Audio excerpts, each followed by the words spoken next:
today we're going to talk about cascading op amps together and how to analyze that particular circuit.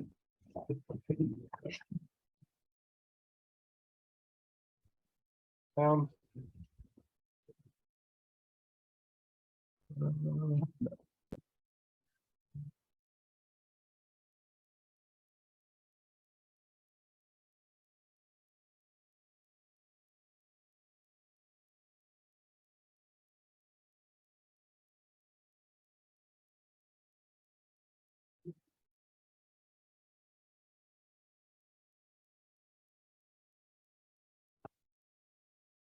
all right, so let's just make something up here. Let's say that I have the following circuit where I have the inverting input terminal on top, non-inverting input terminal on bottom. We're going to make the assumption that our device is receiving enough power to be able to give us a non-distorted output voltage here. So let's say that I have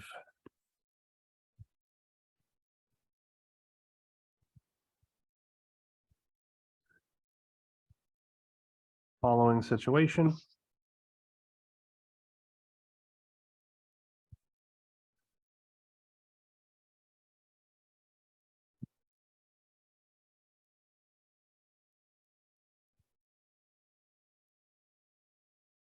I'm going to put my input voltage over here.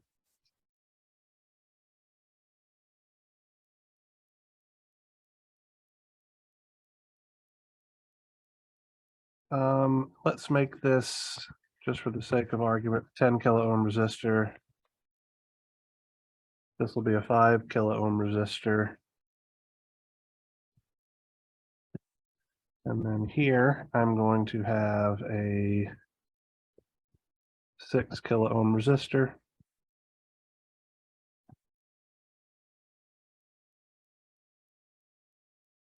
And have a second op amp.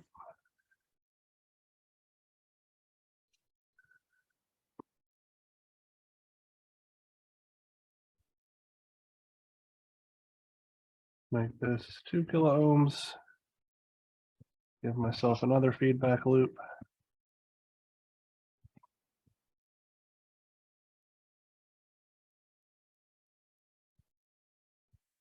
Make this guy 8 kilo ohms. Here's the output voltage of this. So this is a cascaded op amp circuit because it contains one op amp cascaded into a second op amp. So effectively the output voltage of our first stage, let's call this amplifier over here on the left, A1, serves as the input voltage to our second stage, amplifier A2.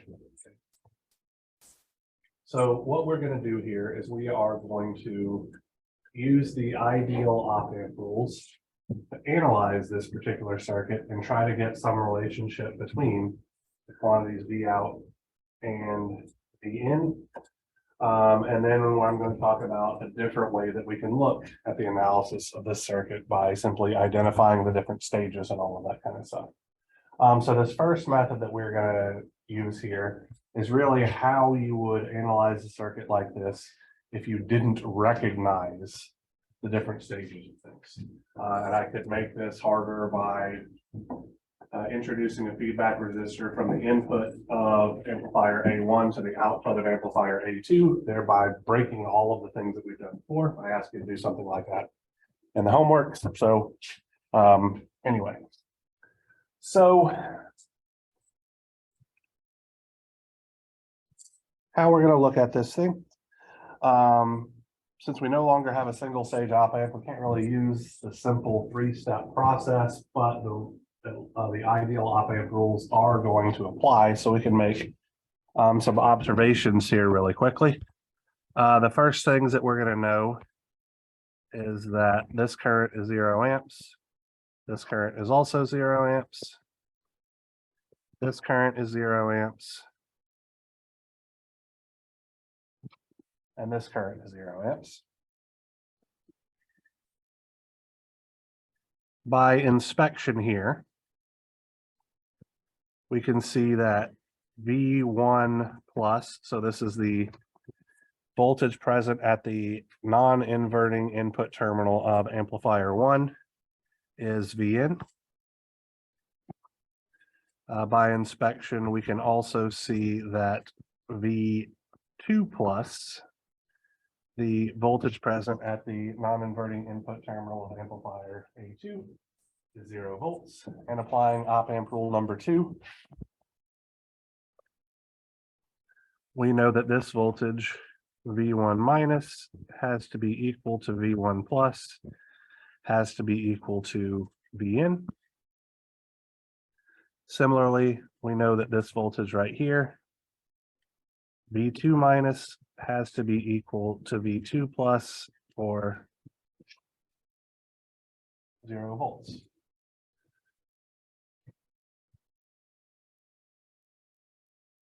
I'm just going to label some things here really quickly.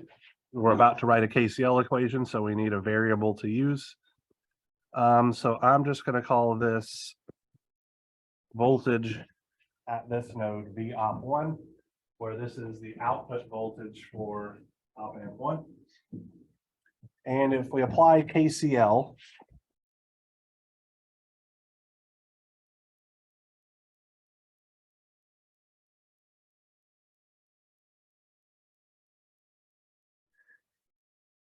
at the inverting input of our amplifier A1, what we're going to find is that we will have Vn over 5 kiloohms plus Vn minus V op 1 over 10 kiloohms is equal to 0.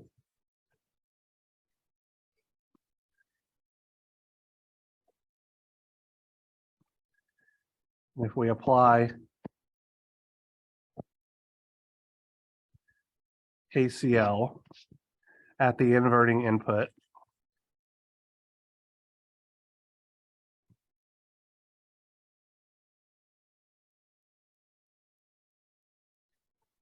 of A2, what we will find is that we have 0 minus V op 1, so negative V op 1 over 6 kiloohms minus, actually plus 0 minus V out, so minus V out over 8 kiloohms is equal to 0. And now we can just do some mathematical manipulation here to figure out what the relationship between V out and V in is, right? So if I manipulate this guy right here, I'm going to have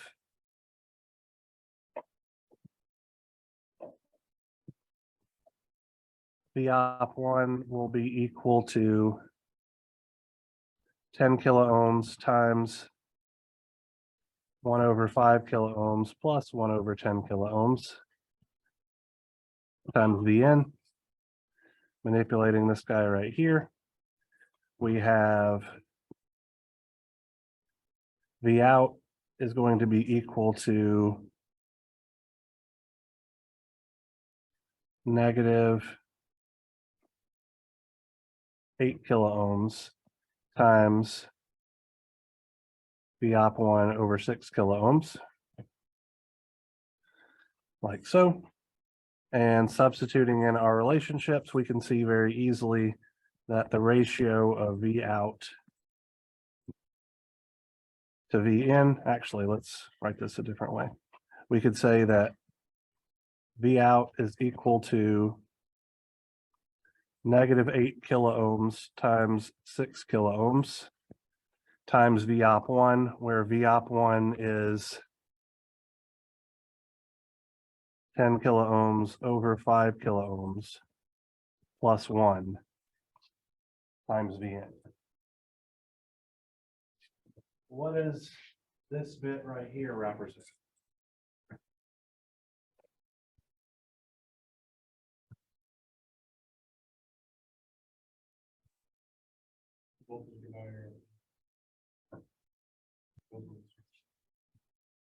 This is the gain of the second stage. So it's how it converts the input of the second stage into the output of the second stage, right? This voltage V op 1 is effectively the input voltage for this stage over here on the right hand side. Let me put a little dashed line here.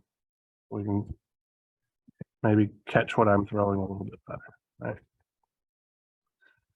So to the right of this line, we have stage 2, and to the left of this line, we have stage 1. That negative 8 kilo ohms over 6 kilo ohm represents the gain of stage 2. So I'm going to just call this A2, and the 1 plus 10 kilo ohms over 5 kilo ohms is really just the gain of stage 1.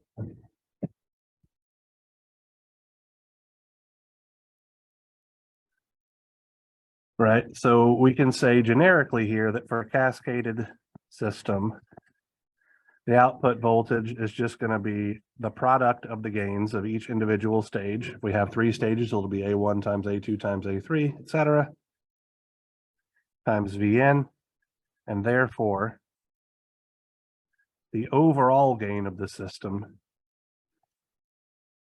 V out over Vn, simply a product of the gains of each individual stage, if we are able to separate our system into individual stages. So if we ignore everything to the right of this dashed purple line, so ignore stage 2, what is stage 1?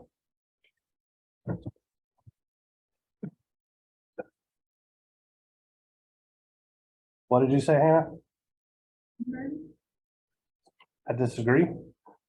Would that mean negative? It is negative feedback for sure. It's a non-inverting op amp because the input is applied to the non-inverting input terminal. Right? So we have a non-inverting amplifier for this stage. What's the gain of a non-inverting amplifier? Read your notes. 1 plus RF over R1. 1 plus RF over R1. All right. If we consider stage 1 to just be generating a voltage applied here, so just we have a voltage applied at this node, what is stage 2?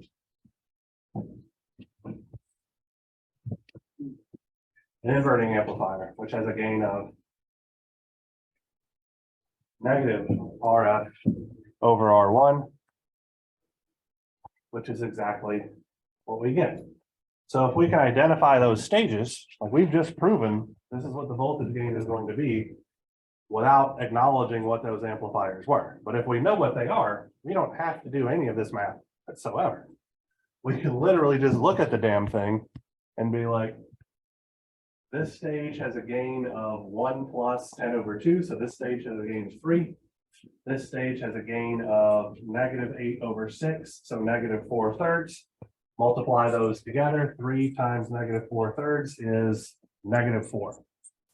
Right? So we have an overall gain of negative 4. No circuit analysis done whatsoever because we were able to identify the 2 different stages and then simply chain them together. Okay. That's all cascaded op-amp circuits are. Now, you might be asking yourself a question here. Well, you just made a really complicated amplifier with a gain of 4. Why couldn't you have just used a single non-inverting amplifier to do it? You're 100% right. I could have. But what if I wanted to amplify the difference between 2 signals? My first stage would be a differencing amplifier. My second stage would be an amplifier that's increasing the gain. If I had a weighted inverting summer, but I wanted my output signal to be positive, my first stage would be a weighted inverting summer. My second stage would be an inverting amplifier to change the polarity of the output signal back to a positive quantity, right? So I'm just illustrating that we can chain things together and they're going to behave the way that we expect them to behave with this example, but we can do it for literally anything. If we wanted to take the integral of the difference of signals, we'd use a differencing amplifier and then chain that into an integrator. However we want it to work is how it will work. We just put the stages in the order that we want the mathematical operations to take place, right? One thing that I do want to point out here, I did KCL at the inverting input of amplifier A1 and KCL at the inverting input of amplifier A2. There are lots of other nodes that I could do KCL at. Let me explain why I'm not going to do them there, just to make clear here, right? There's really no point in doing KCL for this particular example, there's no point in doing KCL at the non-inverting input nodes because it's just a single resistor here and a voltage source here, so we can get the voltages by inspection. If there were a complicated resistor network, we could use KCL at either of these non-inverting input nodes to figure out what that particular nodal voltage is, if it happens to work out that KCL at that node is a good way to do it. Right? I don't really care how you guys get the voltage at this node, but you do need to know the voltage at this node in order to apply KCL here. KCL at the output pin of either of our op amps is a bad idea. Anybody know why?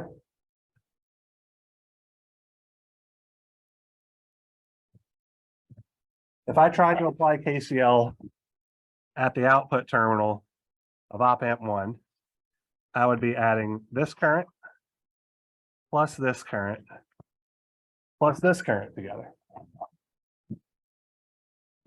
The current flowing up through our feedback resistor, very well defined. The current flowing to the right through the R1 of our second stage, very well defined. What about the current flowing into the output terminal of the op amp? Who the hell knows, right? We can't apply a KCL equation at the output terminal of an ideal op amp because there is no relationship that tells us what the current at the output of an ideal op amp is. So we have to avoid that by play, right?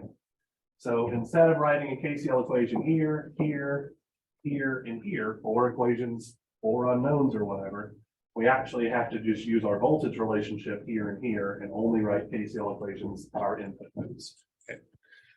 So that's cascaded op amps.